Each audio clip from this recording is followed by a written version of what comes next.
Meus amigos e minhas amigas, bem-vindos a todos e a todas ao canal do Instituto de Economia da UFRJ. Eu sou Ronaldo Vicari e esse é o Curto Circuito, um programa do Grupo de Economia da Energia que discute as grandes questões do setor elétrico aqui e no mundo. Nesse Curto Circuito de número 40, eu gostaria de conversar com vocês sobre a crise do mercado elétrico europeu. Em março de 2023, portanto, esse ano, a Comissão Europeia apresentou um conjunto de propostas para reformar o mercado elétrico europeu.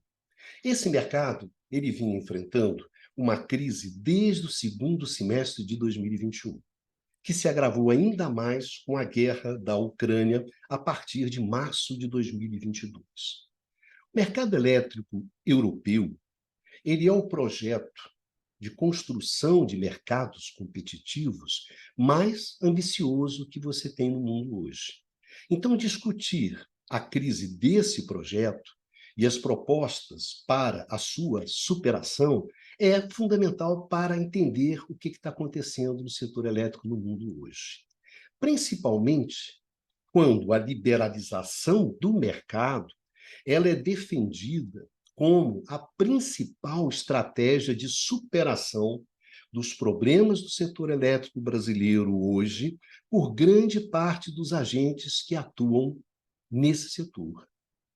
E que a sua implementação ela já está bastante avançada, tanto em termos do legislativo, quando a gente olha e vê o projeto de lei 414, que já foi aprovado no Senado e está na boca para aprovação na Câmara, quando a gente olha também para o Executivo, porque houve um conjunto de portarias do Ministério de Minas e Energia no ano passado que avançou bastante na direção da liberalização do mercado.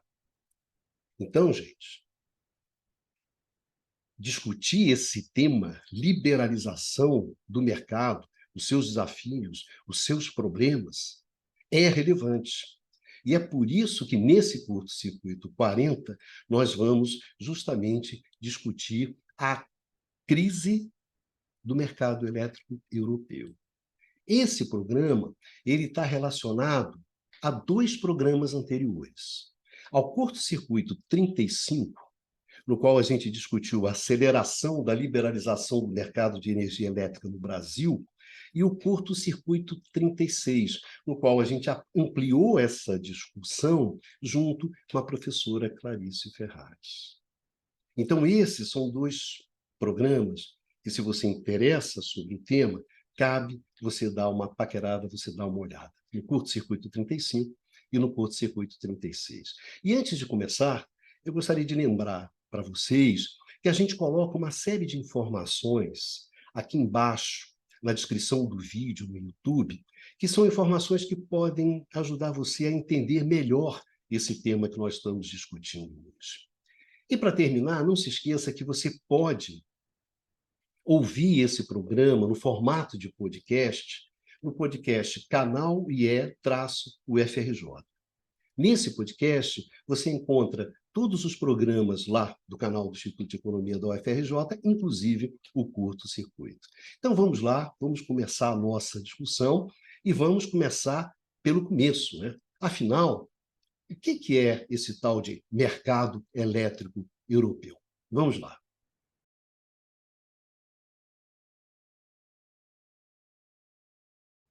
O mercado elétrico europeu, na verdade, ele não é um mercado único.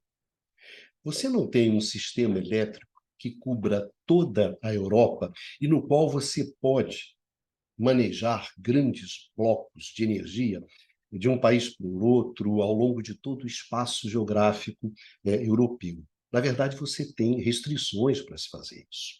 Por outro lado, você também não tem assim uma homogeneidade de regras, de normas, de marcos institucionais que, digamos assim, que sejam os mesmos ao longo de todo o espaço europeu. Então, você não tem no espaço europeu uma homogeneidade, tanto física quanto institucional, para caracterizar um mercado único. Isso não existe. Na verdade, o que você tem são mercados nacionais. O que é o mercado elétrico europeu? O mercado elétrico europeu, na verdade, ele é um conjunto de princípios, regras, regulamentos, procedimentos que serve como referência para os diversos mercados nacionais. Na verdade, ele é uma espécie de modelo institucional de referência. De referência para quê? Para quem? Para a elaboração do marco institucional dos diversos estados nacionais e, portanto, dos diversos mercados nacionais, né? O mercado elétrico europeu, de fato, ele é um projeto em andamento de integração de mercados, tanto em termos de interligação física, quanto em termos de homogeneização do modelo institucional, ou seja, de regras, de normas. Essa integração física, econômica e institucional, na visão dos europeus, vai levar a uma oferta de energia mais barata e segura para os consumidores europeus. Então, esse é o objetivo final: levar para os europeus uma energia barata e segura. O que preside essa integração é a ideia de que o que garante essa energia barata e segura é a competição. É justamente a operação de mercados competitivos que garante a eficiência econômica, tanto produtiva como alocativa, nesse espaço econômico que é o mercado elétrico. Então, quando a gente fala sobre mercado elétrico europeu, o que a gente está falando é sobre a construção de um mercado integrado e competitivo, traduzido em um mote. Que mote é esse? É o direito de escolha. O consumidor europeu, ele tem que ter o direito de escolher o seu fornecedor de energia elétrica. Esse é o mote da construção do mercado elétrico europeu. Agora, essa estratégia, essa proposta de construção de um mercado integrado e competitivo, ela nasceu num contexto específico. E é importante entender esse contexto para situar esse projeto. O mercado elétrico europeu, essa estratégia nasceu no contexto das reformas liberais dos anos 1990. Então, o projeto de construção do mercado elétrico europeu é um projeto liberal. É esse liberalismo que preside a construção desse mercado. A política energética, ela é uma competência, ela é de competência exclusiva dos Estados nacionais na União Europeia. Ela não diz respeito a Bruxelas. Bruxelas é a sede administrativa da União Europeia. O Parlamento Europeu, ele se encontra em Estrasburgo, na França, ao passo que as comissões e a burocracia europeia, ela se encontra em Bruxelas. Então, quando a gente fala sobre Bruxelas, a gente está falando sobre a União Europeia. Então, política energética não diz respeito a Bruxelas, diz respeito aos Estados nacionais. Mas, no entanto, a defesa da concorrência é uma prerrogativa de Bruxelas, da Comissão Europeia. Então, você observa o seguinte: foi justamente através da defesa da concorrência que a Comissão Europeia passou a intervir na definição das políticas energéticas dos países, dos Estados-membros. Foi justamente via concorrência, via defesa da concorrência. Então, a questão era: olha, tudo bem, o setor elétrico, o setor de gás, são serviços públicos, tudo bem, pode ser serviço público, desde que isso não prejudique a competição, isso não prejudique a concorrência. Isso foi um mote, através do qual essa questão foi introduzida dentro da União Europeia. através da defesa da concorrência. E a ideia é uma ideia que se funda numa visão que eu acho muito marcante nos anos 90, principalmente a partir da experiência inglesa. A ideia de que o setor elétrico ele tem segmentos que podem ser competitivos e outros não. Então, houve uma segmentação do setor elétrico. Por exemplo, transmissão, distribuição, rede, isso é monopólio natural. Isso tem que ser fortemente regulado e aqui não tem competição. Porque ninguém imagina que na sua casa vão chegar a 3, 4, 5 fios, né? Cada uma de uma empresa de ofertando energia elétrica. Não, só chega um fio.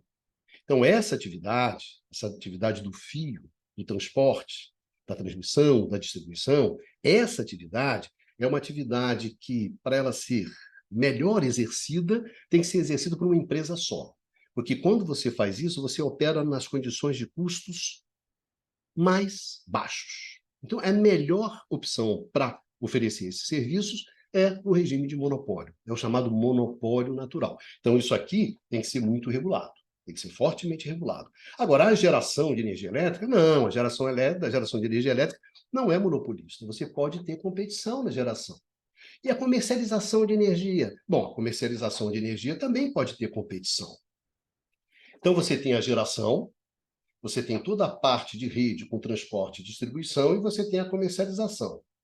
O meião é monopólio, é regulado. As pontas têm competição na geração e na comercialização. Na geração, você vai construir um mercado atacadista de energia elétrica, onde estão os grandes geradores, que vão vender grandes blocos de energia, que vão ser comprados pelos comercializadores, pelas distribuidoras, que depois vão pegar isso e vender aqui para o consumidor final no mercado varejista. Então, você vai ter um mercado atacadista e um mercado varejista, atacado e varejo, competitivos, e no meião aqui uma coisa regulada. Então, essa é a lógica que preside a introdução da competição nos anos 90, a segmentação. Como é que a gente vai introduzir a competição? A gente vai regular os segmentos que apresentam monopólio natural, ou seja, rede, fio, e a gente vai liberar o mercado de geração e a comercialização para a competição. É isso que preside a introdução do tema, competição dentro do setor elétrico na Europa. Como é que isso vai ser feito? É interessante a gente ver como é que isso vai ser feito, para a gente sentir o tamanho do problema. Isso é feito através de pacotes. Pacotes que vêm de Bruxelas, pacotes que vêm da União Europeia. São pacotes que reúnem diretivas e regulamentos. Mas, Ronaldo, o que são diretivas? O que são regulamentos? Olha só, as diretivas é um ato legislativo. É um ato legislativo definido no âmbito do Parlamento Europeu. E essas diretivas, elas constituem do quê? De objetivos, de metas, que todos os países devem alcançar. A competição no mercado elétrico, então isso é um objetivo que todos os países devem alcançar. Como é que eles vão fazer isso? Tem uma margem de manobra para cada país fazer isso. Como cada país vai incorporar isso no seu marco legal, também é um espaço para cada país. Então, essas são as diretivas. Os regulamentos não. Os regulamentos são atos legislativos também do Parlamento Europeu, mas vale como lei. Depois que sai o regulamento, aquilo vale para a Europa toda. Você tem que simplesmente aplicar aquele troço. Então, os pacotes, chamados pacotes da União Europeia, vêm juntando essas coisas, diretivas e regulamentos. Diretivas com mais espaços, mais amplos, né? E os regulamentos mais centrados e mais fechados. O primeiro grande pacote, ele é de 1996.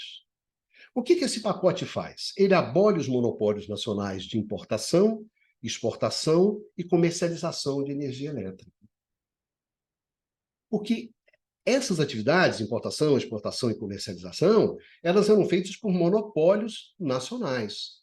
Então, o primeiro pacote, de 1996, já rompe com isso.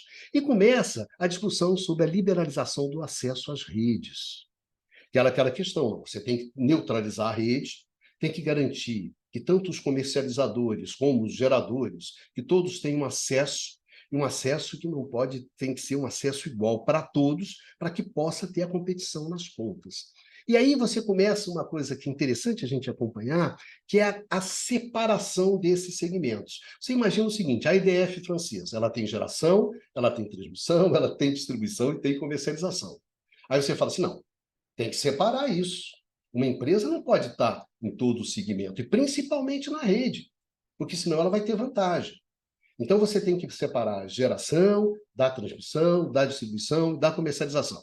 Então vamos supor assim, a primeira coisa que tem no primeiro pacote é a separação contábil das atividades de geração e transmissão, por exemplo.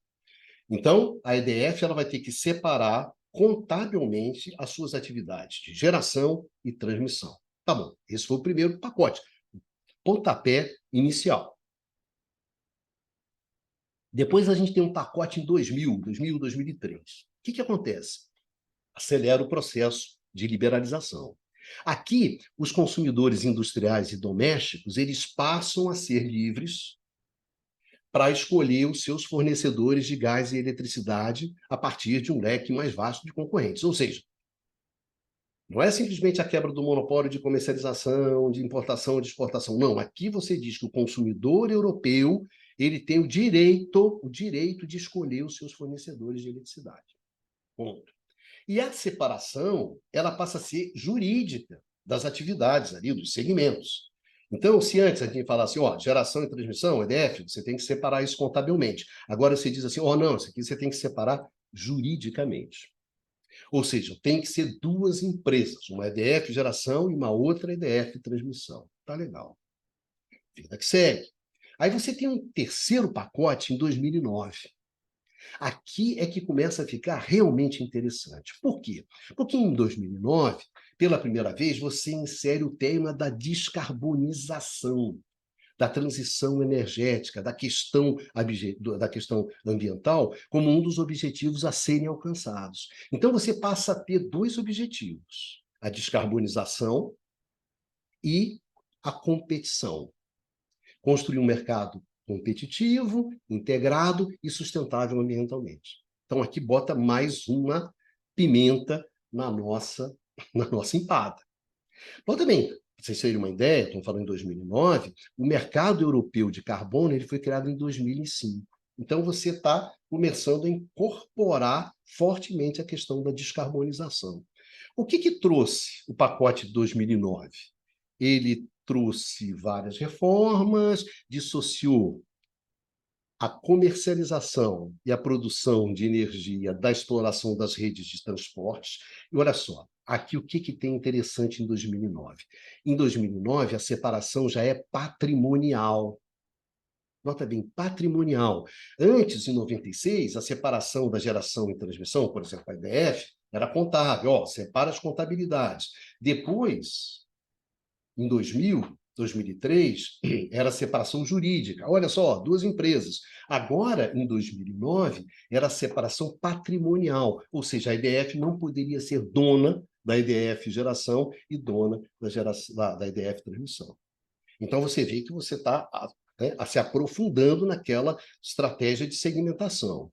Outra coisa que surge aqui também é a exigência de reguladores independentes.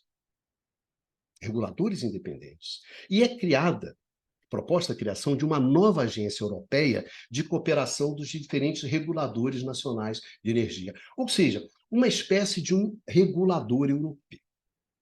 E outra coisa importante também são as redes europeias para os operadores de redes de transporte de eletricidade e gás.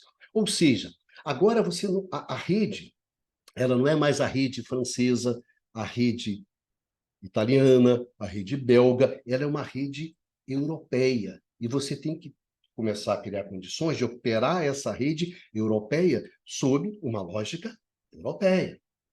Olha como é que você vai avançando. E outra coisa também é que você reforçou os direitos dos consumidores no mercado varejista. Então, o pacote de 2009 é um pacote bastante forte. O Jacques Percebuat, que é um economista da energia, que eu gosto muito, francês, ele tem uma frase que em 2009, pela primeira vez, no caso da União Europeia, a competição e a ecologia se encontraram.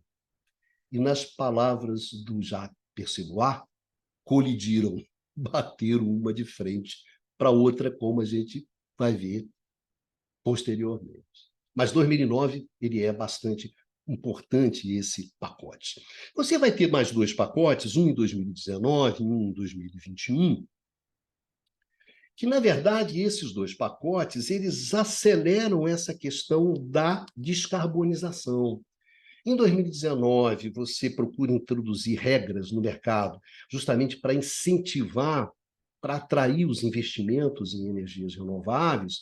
Em 2021, você tem um pacote no qual o propósito foi alinhar as metas energéticas da União Europeia com as novas ambições europeias, né, em termos de clima, né, para 2030 e 2050. Então, 2019, 2021, você acelera essa questão, que é uma questão importante, que é colocar cada vez com maior peso a questão da descarbonização. Então, através desses pacotes, através desses atos legislativos do Parlamento Europeu, que a União Europeia, que Bruxelas, passa a ter um papel de intervenção cada vez maior na definição das políticas energéticas de cada país na Europa. É claro que isso se dá com idas e vindas, com conflitos, com enfrentamentos. Você não pode dizer que a EDF separou contabilmente, separou juridicamente, separou patrimonialmente. A história na França aconteceu de uma maneira diversa. Em outros países, avançou mais. Mas o que importa é que, no caso europeu, você construiu um arranjo institucional que você tem que seguir, que está lá como referência. E é importante que é uma referência que você tem que seguir. Então, se você implementa aquele programa, implementa esse projeto, depois, para você mudar, tem muitas coisas que você tem que pedir autorização para a União Europeia. Então, a União Europeia ela passou, sim, através desse conjunto de pacotes, né, de diretivas e de regulamentos, através dessa intervenção institucional no âmbito europeu, a ter um peso na definição, justamente, de como evolui a política energética europeia. E, principalmente, como evolui o mercado elétrico e o mercado de gás na Europa. Foi assim, nesse processo que você construiu. E aí, o que acontece?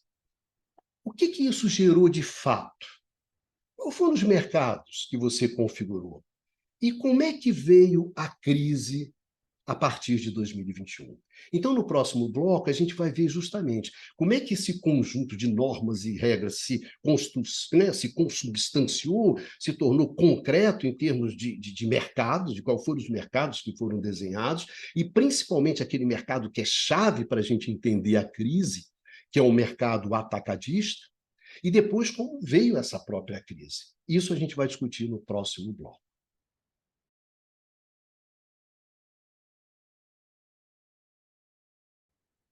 Vamos nos concentrar naquele mercado que é essencial na construção do mercado elétrico europeu, que é o mercado atacadista.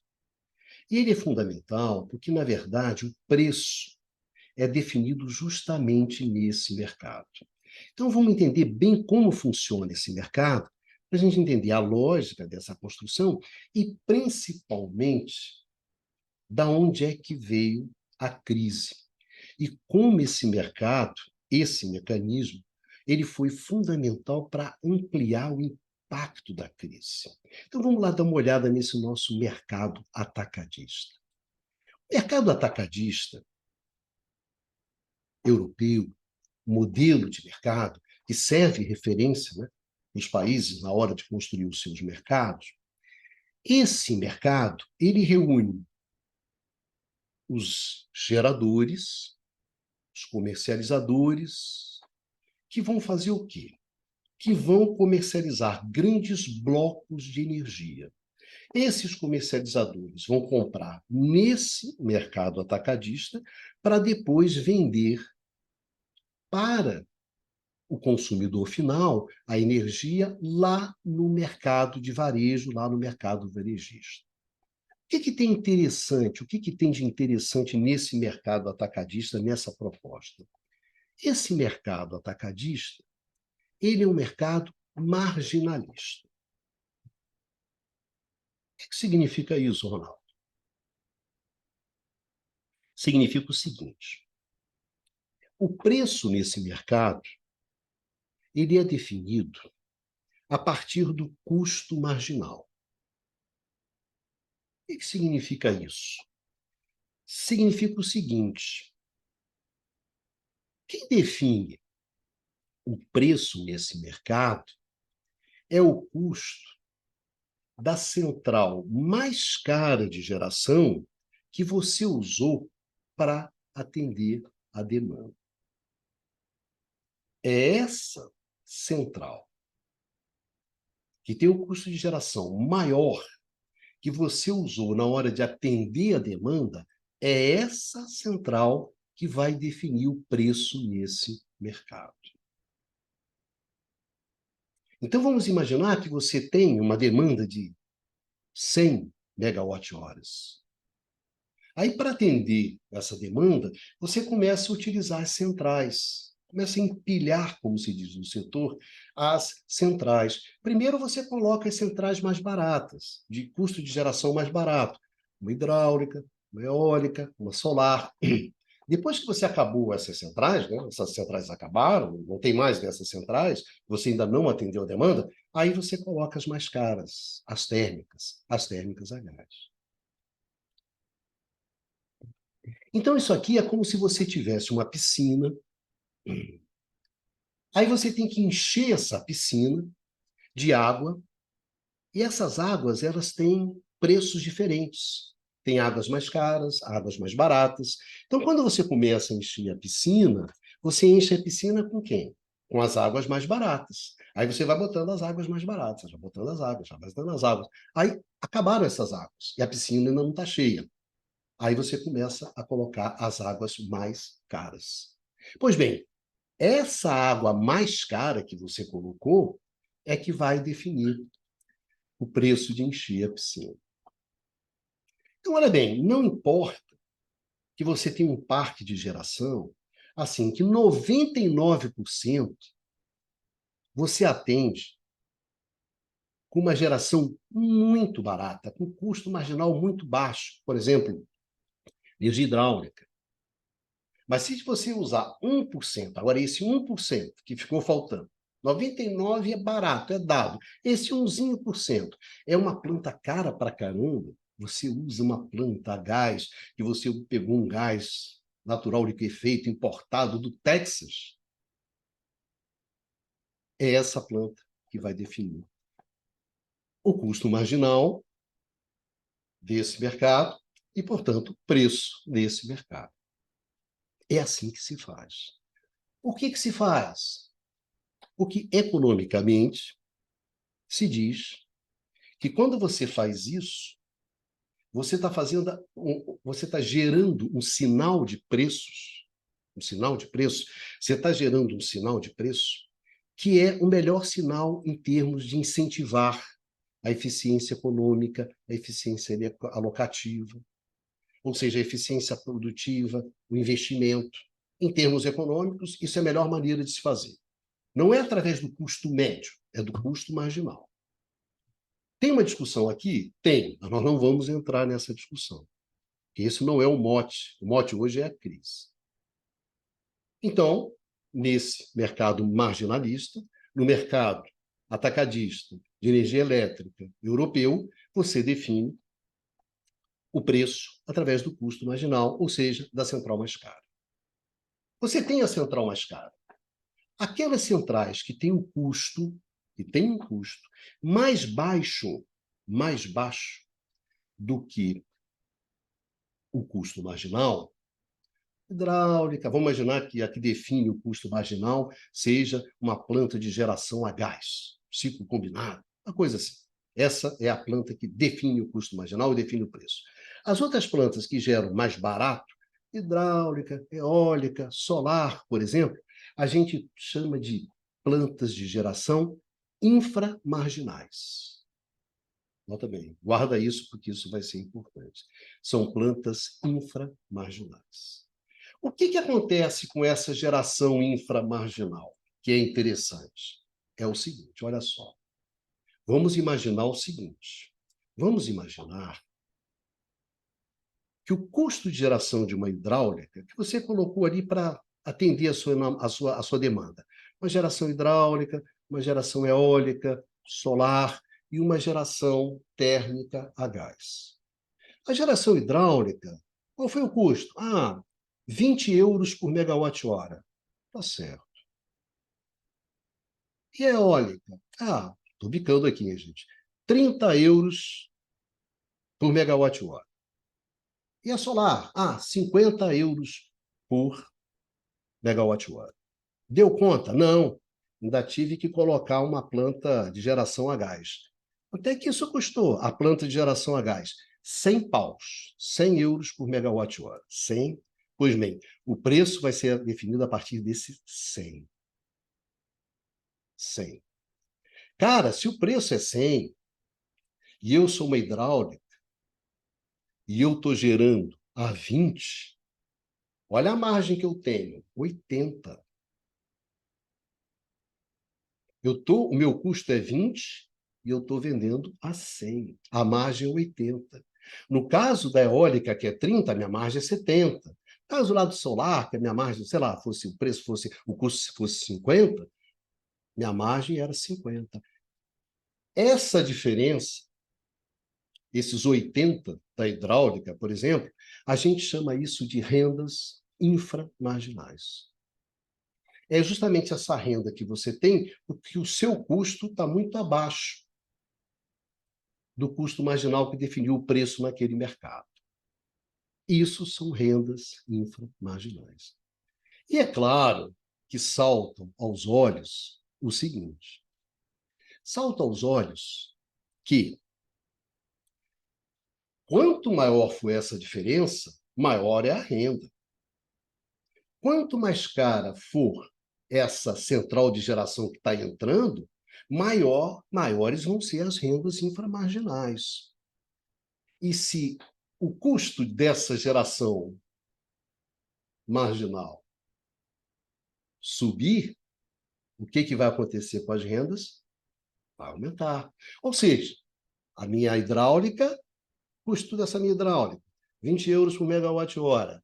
Quanto é que está o preço da geração de gás? Está 100, estou faturando 80. Agora, imagina que o gás sobe, explode, e esse custo de geração do gás sai de 100 e vai para 200. Eu que estava faturando 180, né? Vou passar a faturar quanto? 180. A minha renda inframarginal saiu de 80, foi para 180. Brincadeirinha interessante, né? Pois bem, foi exatamente isso que aconteceu na crise. Na crise que começou a se desenhar ali em 2021. No segundo semestre de 2021. Foi uma escalada de preço. E para ver isso, é interessante a gente dar uma olhada nesse gráfico aqui que eu vou apresentar para vocês agora. Bom, meus amigos e amigas, o que nos mostra esse gráfico? Esse gráfico aqui mostra o comportamento dos preços, por causa de um preço específico, que é justamente o preço da energia para as residências, né? Para o setor residencial. Isso aqui é um índice de preço. O que nos interessa aqui, mais do que o preço em si, é o movimento, a dinâmica, né? Principalmente do que acontece aqui, a partir de 2021. Em azul, a gente tem o seguinte: é o preço da energia elétrica. Em amarelo, é o preço do gás. Bom, Olhando isso aqui, você nota claramente que existe uma correlação muito forte entre o comportamento do preço do gás e o comportamento da energia elétrica. Quando sobe o preço do gás, o preço da energia elétrica também sobe. É óbvio, né? Para vocês, agora que já estão sabendo como é que funciona o mercado elétrico europeu, vocês falam, poxa, é óbvio, né? Porque se o preço da eletricidade é definido a partir da central mais cara, e essa central mais cara é a central a gás, é evidentemente que se o preço do gás aumentar, o preço da geração vai aumentar e o preço da eletricidade vai aumentar, porque as duas coisas estão profundamente interligadas. É isso mesmo. Então, é evidente que o impacto no mercado de gás, no preço do gás, esse impacto vai rebater diretamente no preço da eletricidade, em função daquele mecanismo de formação de preço do mercado elétrico europeu, cara. Não tinha como. Então, o que acontece? Você vê por aqui, olha, vamos ver bem aqui, olha só. Em janeiro de 2021, olha onde estava o preço da energia elétrica, onde estava o preço do gás. De janeiro de 2021 até janeiro de 2022, aqui, ó, vamos dar o corte aqui, ó, isso aqui é janeiro de 2022. E aqui é interessante, observe bem, em janeiro de 2022, você ainda não tem a guerra. A guerra só vai começar em março de 2022, no final de fevereiro, início de março. Em janeiro, ou seja, aqui, os preços da energia elétrica, olha só, já tinham saltado desse patamar aqui, ó, em janeiro de 2021, o preço da energia elétrica já tinha saltado desse patamar para esse patamar aqui, meu amigo. Olha só, você já tinha subido essa escadinha aqui toda. Não tem guerra. Ou seja, o mercado elétrico europeu já tinha desandado a maionese, me desculpe, antes da guerra. Você tinha aqui a saída da pandemia, a retomada das atividades econômicas. Lembra-se, a gente está em 2021. Você tem as centrais nucleares francesas, elas estão paradas para fazer manutenção, uma série de problemas que você teve. Por outro lado, você está tendo seca. E essa seca afeta a oferta de energia hidráulica, da geração hidrelétrica. Por outro lado, também, você está fechando as suas plantas de carvão, em função lá da questão da descarbonização. Você está tendo problemas no mercado de gás. Esse conjunto fez com que o preço do gás simplesmente explodisse. Olha só, antes da guerra. Olha só, vamos colocar assim, aqui está o patamar do preço do gás, tá certo? Olha para onde foi esse negócio aqui em janeiro. Já está aqui, ó. Você já soltou aqui de patamar. Olha só, é isso aqui, parceiro, o seu salto. Você já deu um salto, sem Ucrânia, sem nada. Então, o mercado elétrico europeu já tinha problemas antes da guerra. É evidente que aqui, a partir da guerra, aí que a maionese desanda definitivamente. Ou seja, o seu mecanismo de formação de preço, ele era completamente exposto, não tinha nenhum tipo de defesa para esses impactos externos, impactos de preço. Então, não deu outra. Bateu o preço de gás, bateu o preço do custo de geração de energia elétrica, explodiu os preços da energia elétrica. Então, aqui, no segundo semestre de 2021, você já começa uma pressão muito grande para modificar o mecanismo marginalista do mercado elétrico europeu. As pressões começam a ficar muito fortes. No entanto, Bruxelas é tremendamente resistente a esses movimentos. E esse movimento ele vem principalmente do mercado ibérico, que é o mercado que reúne Espanha e Portugal. Os preços tinham saído no mercado atacadista ibérico, tinha saído de 50, 30 euros por megawatt-hora no início do ano, né, de 2021, e no final do ano já estava batendo 200, 300, tu já tinha dado uma cacetada, rapaz, significativa. E os espanhóis começaram, peraí, tem que fazer alguma coisa. E começaram a pressionar a União Europeia, que nesses casos, nossa, meu Deus, tem a velocidade de uma tartaruga manca e cega.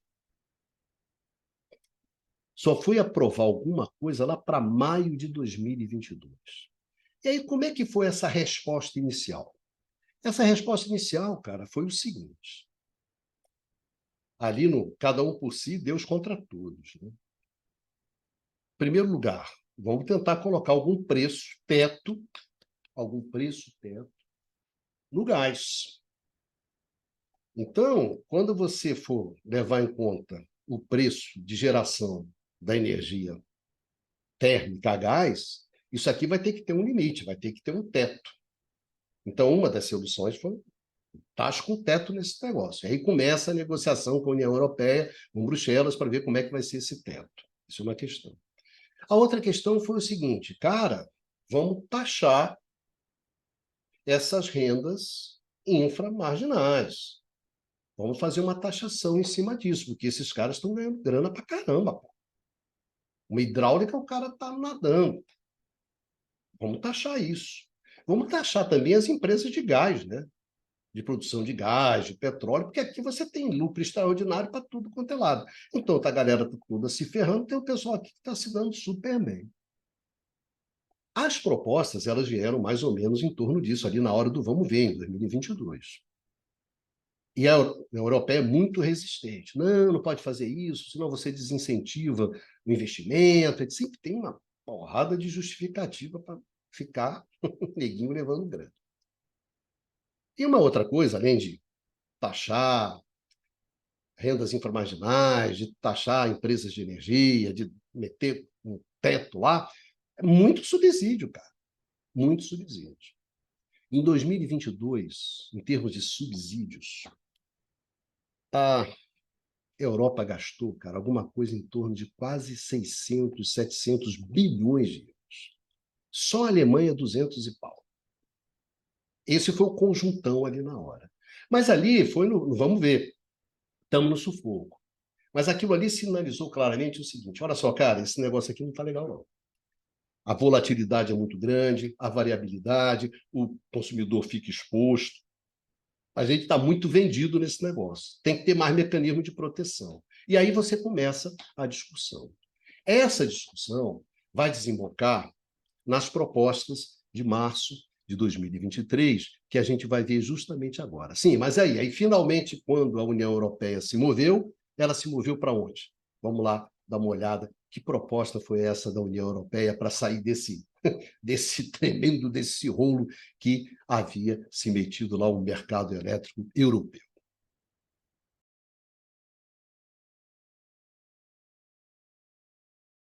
Bom, em linhas gerais, a proposta da União Europeia de reformular o mercado elétrico europeu, feita lá em março desse ano,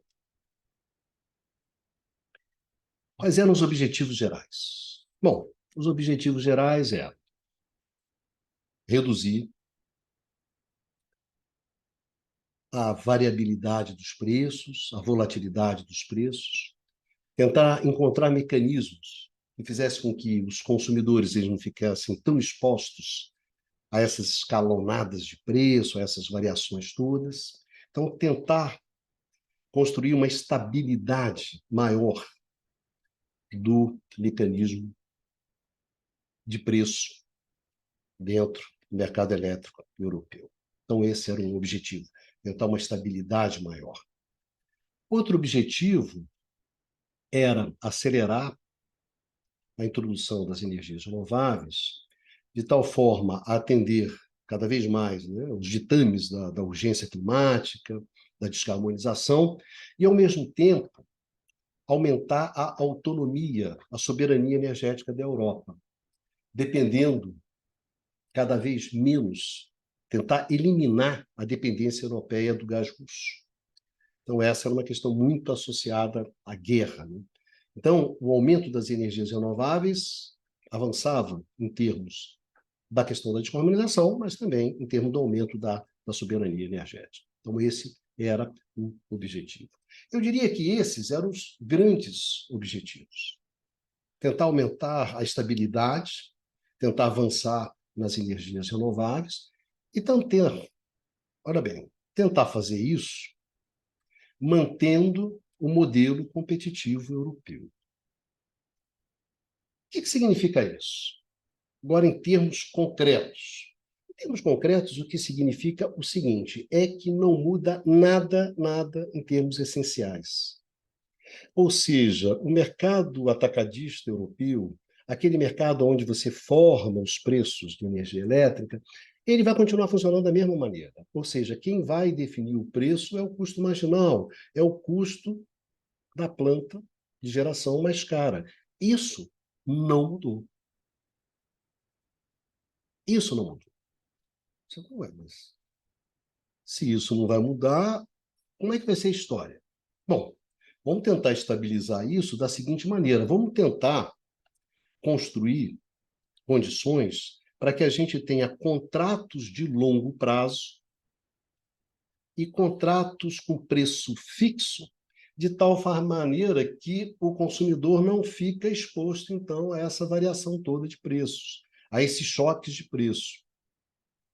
Vamos tentar fornecer, né, dar a esse consumidor um contrato de longo prazo.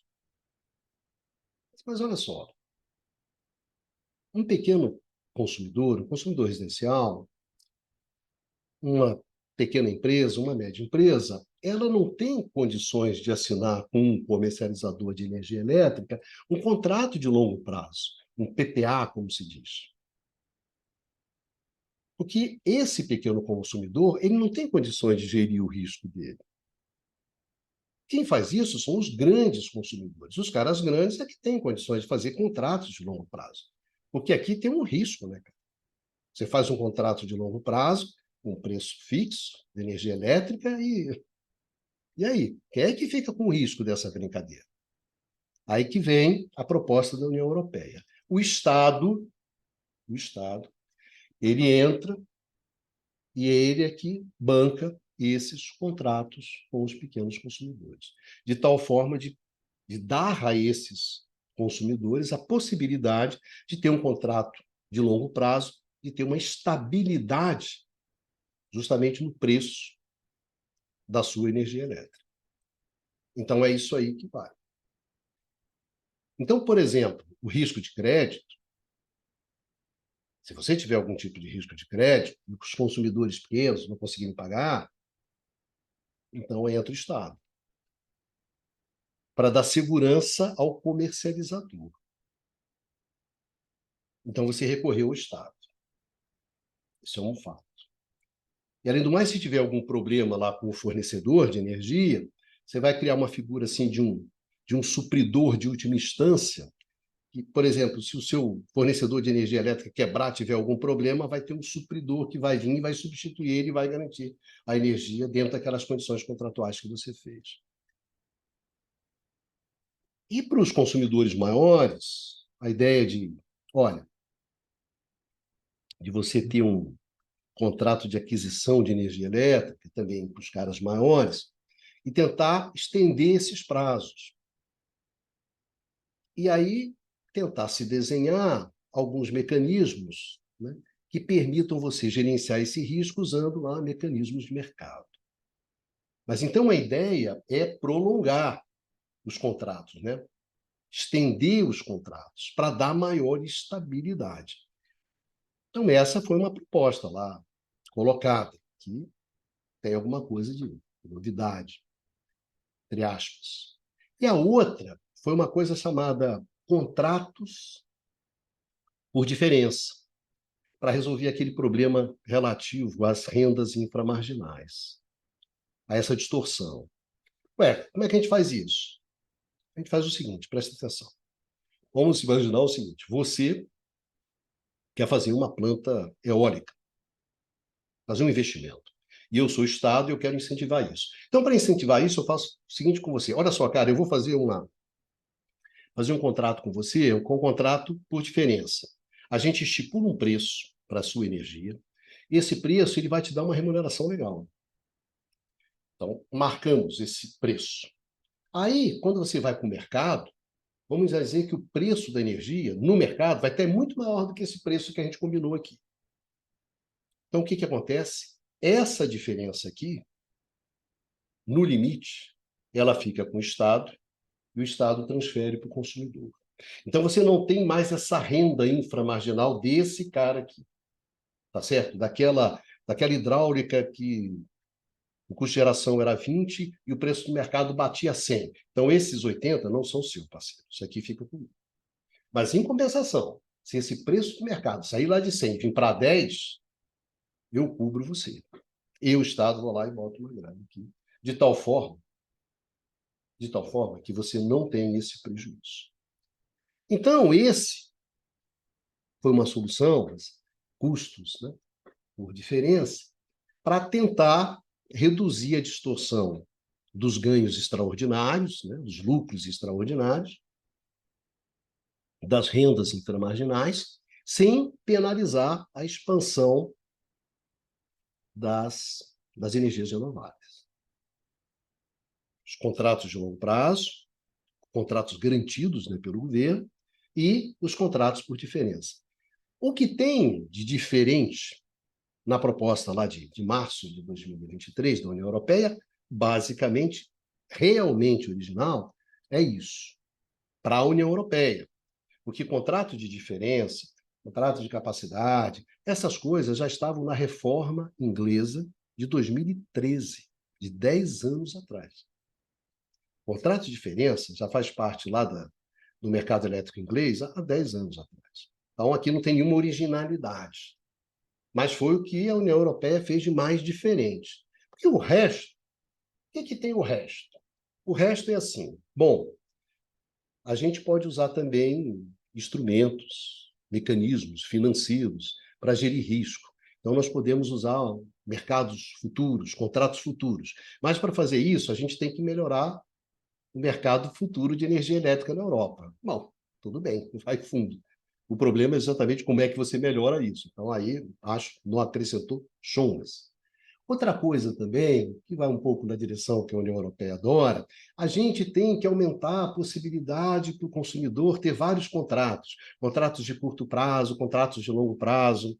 Então, ele tem um contrato fixo, né, de longo prazo, mas ele pode também ter contratos de curto prazo que ele possa aproveitar assim, uma energia barata que está. Ou seja, na verdade, o consumidor ele passa a ser.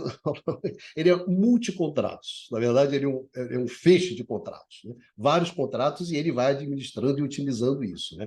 É claro que o consumidor não consegue fazer isso, algum aplicativo vai ter que fazer, alguém vai ter que fazer isso para ele, algum algoritmo vai ter que fazer isso para ele.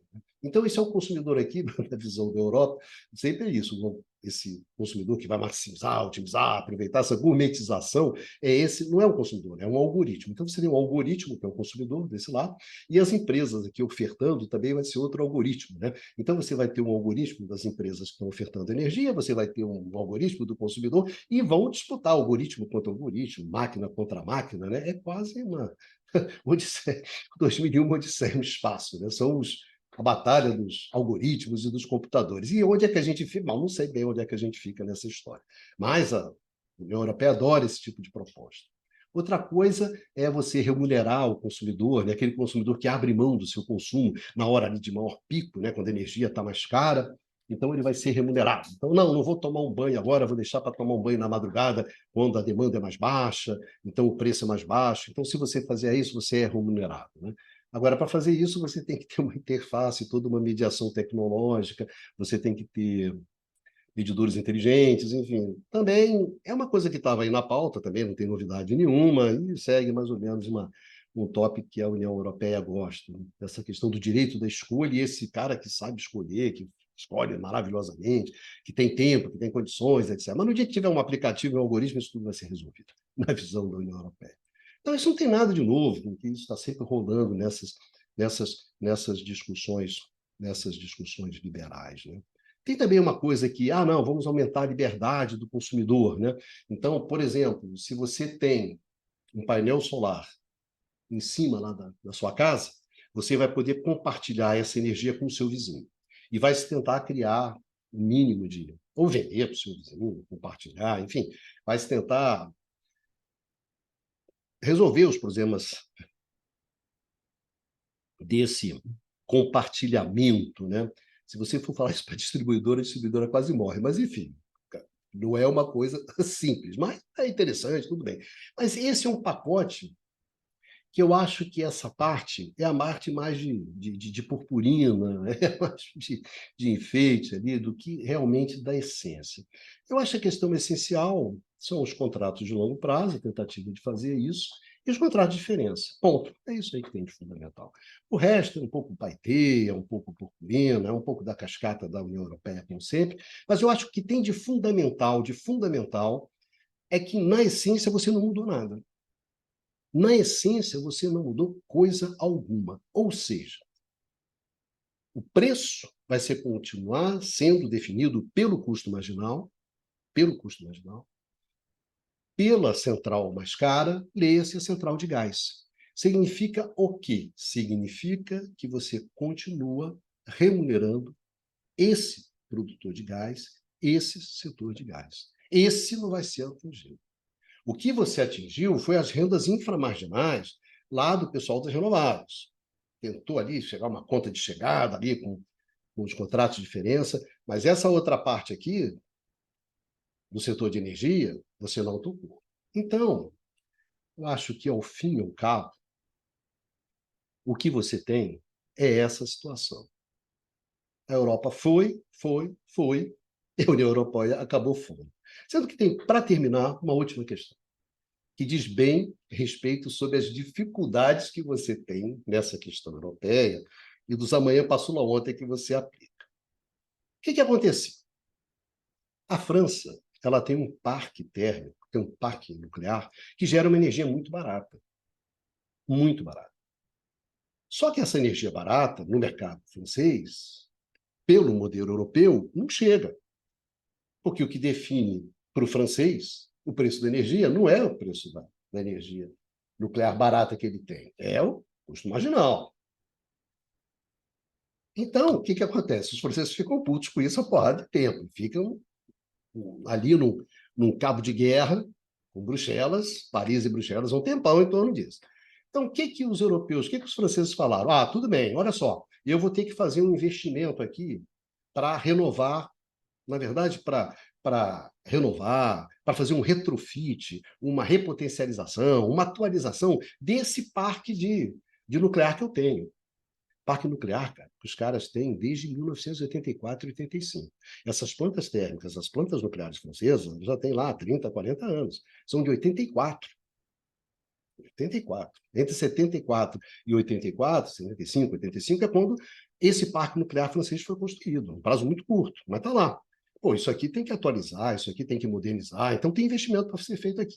Aí os franceses falam, isso aqui é um investimento em energia renovável. E eu quero usar o contrato de diferença para fazer isso. Aí os alemães falam assim, não, claro que não. O que acontece? Qual a ideia? Você tem esse custo aqui baixinho, né, da sua geração. Aí você faz contrato de diferença. O preço está aqui em cima, não está? O preço de mercado vai continuar aqui em cima. Qual a ideia? Que essa diferença você pegue o Estado e dê para o consumidor. Então, o Estado francês pega essa diferença e dá para o consumidor. O que acontece? O consumidor francês ele vai ter um custo de energia baixo. A indústria francesa vai ter um custo de energia baixo. Aí o alemão olhou para aquilo e falou, tu vai me ferrar, cara. Agora, imagina os alemães que estão numa draga, porque o projeto deles de transição energética, o processo de energia barata, foi para o vinagre lá quando deu merda lá no gás russo, que era a grande aposta, era o gás russo. Dona Merkel, a construção do Nord Stream 2. Gente, o gasoduto do gás da Rússia, o Nord Stream 2 era um projeto alemão, financiado por capital alemão, comandado pelo Schröder, que foi primeiro-ministro, que foi chanceler alemão. Era um projeto alemão. Quando foi para o vinagre, o projeto energético, a política energética alemã foi para o vinagre. Então a Alemanha está na maior draga, está na merda. Olhou assim e falou, pô, os franceses vão me ferrar mais ainda. E aí, pimba, deu um impasse. E está rolando desde março. Está rolando desde março. Os alemães, não. Os franceses vão subsidiar a indústria deles com esse negócio aí de contrato de diferença e vai ferrar todo mundo. Aí o Macron, não, tem que ser assim. Aí o Macron foi lá e assumiu um compromisso de ter uma energia barata. Porque, afinal, gente, querendo ou não querendo, a França tem uma energia barata. E quer usar isso, essa vantagem competitiva. E, na verdade, a União Europeia não deixa. E os alemães, não, peraí. Gente, hoje eu estou gravando esse programa no dia 17 de outubro. 17 de outubro. Agora são 8 horas da noite. Então, hoje, 17 de outubro, teve a reunião dos ministros de energia europeu para bater o martelo em cima desse impasse. Aí agora eu acabei de ler agora a notícia de que os caras resolveram o impasse. Como é que eles resolveram o impasse? Foi o seguinte: França pode usar certificado, né, o contrato de diferença nessa sua esse revamp, nessa sua modernização desse parcão térmico, desse cartão, né, nuclear que você tem. Pode usar. Ah, tá bom, pode usar. Agora, nota bem o seguinte: isso para agradar os franceses. Para agradar os alemães, fala assim, mas a maneira como isso vai ser feito vai ter a supervisão de Bruxelas, para evitar distorções, falta de competitividade. Né? E aí chegou. Aí agora não, saiu do impasse, vai sair. Saiu o modelão, saiu a reforma do mercado elétrico europeu, que não reformou porra nenhuma. Aí saiu. E no final dele, esse amanhã passo lá outra, né, da Alemanha à França, né, esse me engano que eu gosto, né? A França, olha, eu vou fazer aquilo que você não queria, mas eu não vou fazer da maneira como eu queria, vai ter que levar um pouco o que você queria. Não, vamos para lá, vamos para cá, e você segue nesse projeto europeu. Então, sinceramente, considerando que ali no frigir dos ovos não se mudou nada, e o que tem de interessante em termos de estabilidade, de contratos mais longos, quem vai gerir o risco, quem vai encaixar o risco, na verdade, é o Estado, concretamente. Então, eu acho que, no final, a União Europeia, para variar, pariu, mais uma vez, um rato. A montanha pariu o quê? Pariu um rato. Nada de novo no fronte.